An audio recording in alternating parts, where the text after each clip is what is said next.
এবার ফেডারেশনের সভাপতি সৌরভ বিশ্বাসের বক্তব্য কি রয়েছে, প্রেস কনফারেন্স তিনিও করেছিলেন, কি বলছেন শুনুন। যতই আমাদের সঙ্গে উন্নয়ন থাকুক, জানুয়ারি থেকে 24 ঘন্টা আগে আমাদের জানাতে হবে। অমানসিক পরিশ্রম করার পরে তারা কিন্তু ইন্ডাস্ট্রির স্বার্থে, ইন্ডাস্ট্রির উন্নতির স্বার্থে এই কাজগুলো করে। তাহলে আমরা চাই ইন্ডাস্ট্রিকে এগিয়ে নিয়ে যেতে, টলিউডকে এগিয়ে নিয়ে যেতে। ডাইরেক্টর গিল্ডের সম্মানীয় সভাপতি সুব্রত সেন মহাশয় ছিলেন, সম্মানীয় সম্পাদিকা সুদেশনা রায়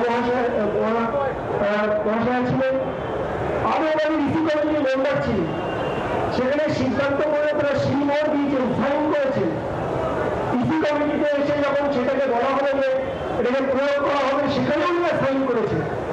এটা অদৃশ্য শক্তির হাতে হঠাৎ করে তিনি বললেন যে না, এটা করা যাবে। এক পক্ষ চাইছেন যে রাজ্য সরকার বা মুখ্যমন্ত্রী হস্তক্ষেপ করুন, পরিস্থিতি স্বাভাবিক হোক, আগের জায়গায় ফিরে যাক, টলিউড শুটিং শুরু হোক। এবার আপনাদের শোনাবো বিরোধী দলনেতা শুভেন্দু অধিকারী, তিনি কি বলছেন এই পরিস্থিতি নিয়ে।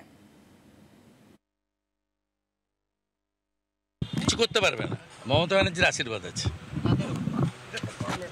আছে কাদের উপর সবাই জানে, বিশ্বাসদের উপর।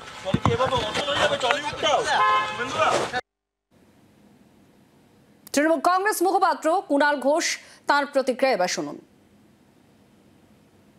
প্রাথমিকভাবে ফেডারেশনের একাংশের কিছু হঠকারী পদক্ষেপ ছিল, পরবর্তীকালে তারা আবার আলোচনায় এসেছিলেন।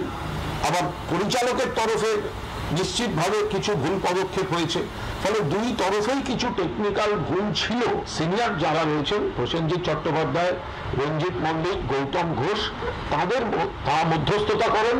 তারা যদি কলাকুশলীদের তরফে ডেকে নেন ফেডারেশন থেকে স্বরূপ বিশ্বাস বা তার সঙ্গে আরো দু একজন, এই পাশে পরিচালকদের তরফ থেকে দুজন গেলেন, ও পাশে প্রযোজকদের তরফ থেকে আলাদা আলাদা বৈঠক, আলাদা আলাদা বিবৃতি না করে যদি বসে তারা একটা সমন্বয়ের কোনো একটা ফোরাম করে যে ইস্যুগুলো সামনে এসেছে, কারণ শুধু বাংলাদেশ ইস্যুটা কিন্তু এখন নেই, এখন কিন্তু ব্যাপারটা আরো অনেকগুলো ইস্যু চলে এসেছে।